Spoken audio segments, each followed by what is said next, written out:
didn't want you to have to wait until 11:45, so we thought we would go ahead and get started. And we thank you for staying and thank you to the youth who also made that announcement twice, so we appreciate that. So we are the dream team. April Cranford, Ed Crawford, Rick McKibben, and I are going to do a presentation today, but we also have two other members, Tom Harris and Ed Glover, who aren't able to be with us. Basically what we're going to do is we're just going to go, we're going to provide some information to you, and we do have a PowerPoint that is hopefully running.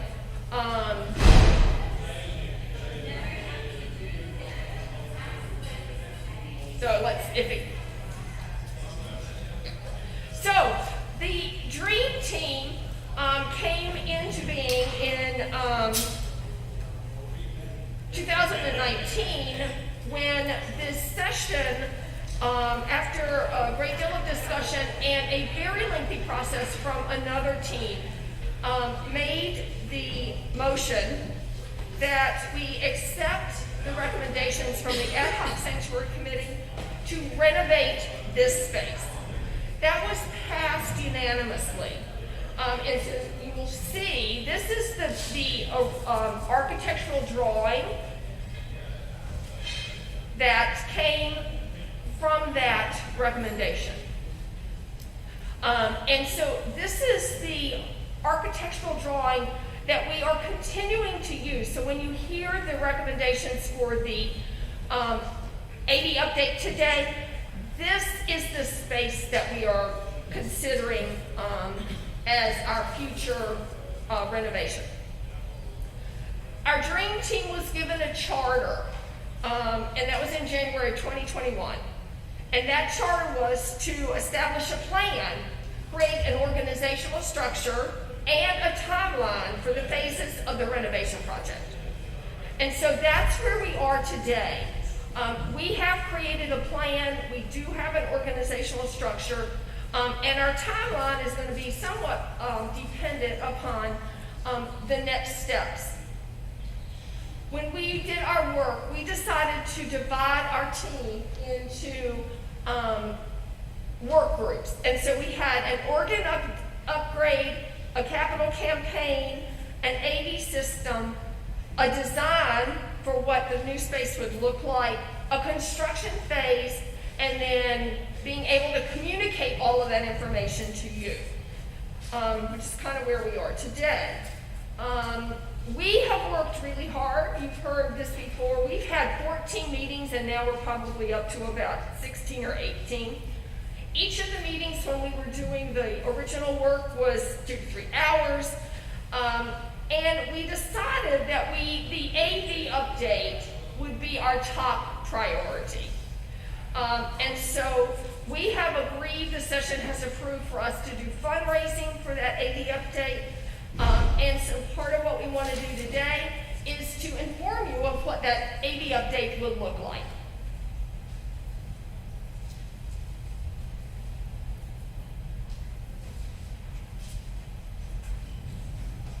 Hey, I'm Ed Crawford, and I would like to just step us through some of the technical part of what we've been looking at. I also like to add to what Jennifer said. This committee's prayerfully taken this journey, and we've been under the expertise of Stage Sound, who is our chosen vendor for the audiovisual portion of the upgrade. And what we do have here is very unique. What happens in this space is sacred, and I think we all agree it can probably even be better. And that's what we're here to help with, and we hope that you will choose to help also. So what we've come up with are phases, and I want you to view these as, it's a plan. And all these things are areas of need, and they are ranked accordingly. So what we're going to show first is phase one. If if you can just forward the slides a little bit and get to the pictures. Okay, there we go. This is the speaker and amp package. This addresses the main issues that we have here in the sanctuary, the choir loft, and the balcony. It really is the foundation of what the sound is going to be. So this is probably obviously the first priority. As you can see, the equipment listed here is just a representation of what would actually come into play here in this sanctuary. Obviously, it would blend in with our surroundings. It would be white, it would be black. It's going to be an array of speakers. If you take that white array and make the black speakers white, that would be more like what we're going to have. But keep in mind that this is absolutely essential to fill this space with the right sound. Over the past years, we're dealing with a sound system here that has been just really pieced together and band-aided so much. We're really in need of an upgrade. That's one of the things that just came through this whole process completely, was that this is needed right now. This is needed for our space. This is needed for our church. So if you go to the next slide, up to the right was just an amplifier. Okay, you can't have the speaker without an amplifier. Everybody knows that. So that's part of the technical part of this conversation. Phase two, and incidentally, I think you saw the cost there. It's $54,000. These things are not cheap. So let's just understand that this would take us probably, these are very good, these pieces of equipment have been selected and discussed with our committee to meet our needs from Reed Higdon, who is the president of Stage Sound. I mean, these people came here, looked at the space twice. That was one of the reasons why we went with them. But so we have complete confidence that this is the best thing that is available to our congregation to fix the sound. And when you have the speakers, you obviously need to control it, And this would be an update to a mixing console, microphones, dual channel wireless systems. It replaces a lot of the equipment that we already have now. I also want to note that, they're very sensitive to, yes, what we need. Also, they're very sensitive to, we have equipment already. Whatever we have that can be used in the new system would be utilized also. You don't just ditch everything, but certainly there's some things that are antiquated. Speakers on sticks, as Reed referred to these. This is not optimal for what we need to do. All right, and the next phase is an improvement in the video and monitoring of the service within the congregation. Now, this would have an effect really on what takes place here in the sanctuary, the ability of the choir to see what's going on, which is nothing right now because our monitors up there don't work. But it involves three 85-inch monitors and the computer equipment that are needed to run them. So, picture monitors, if you can see that representation there from the architectural drawings, there are monitors here, and I think there'd be one in the back too, so choir would be able to see. So that would improve greatly, just the visual aesthetic of what you're able to experience. This is all about just enhancing the experience here at Westminster of our worship service. And the next phase is phase 4. And this has to do more with what Laura Scarlett's doing up there, the monitoring, the video live streaming. We've been very successful at getting a good live stream out there, so people who are not here can view the service. This would really enhance that, give us the computer capability to produce it a little bit more, just have a better representation of what the service is, easier to watch for those who are viewing it, and it would involve the 3 cameras that you see up there, and the controllers and monitors and all those kind of technical pieces to take care of that. Price tags of these things, I think I forgot to mention, $34,000 for the previous slide, $17,000 for these monitors and the video portion.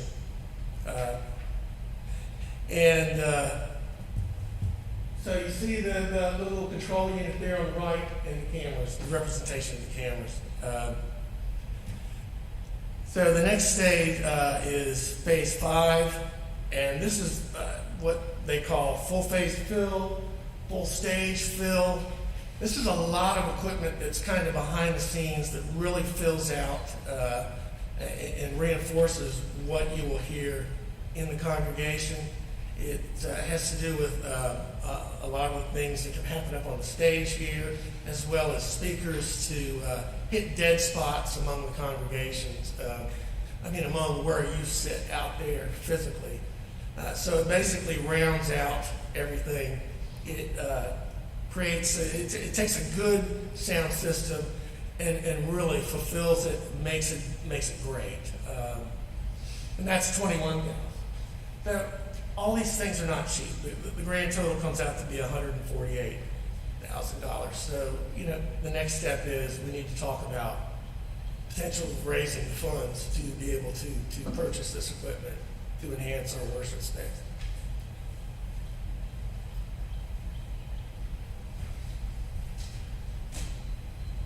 As those of you who were here a couple weeks ago heard me say, some of the basic objectives that we established early on in the whole project, but particularly around the AV portion, was that we wanted the system to be easy to use, so that we could get volunteers trained. And we've worked a lot with Westminster Presbyterian in Richmond, because a lot of what they've done over the last couple of years is it's kind of scary how closely it parallels the things that we're trying to do here.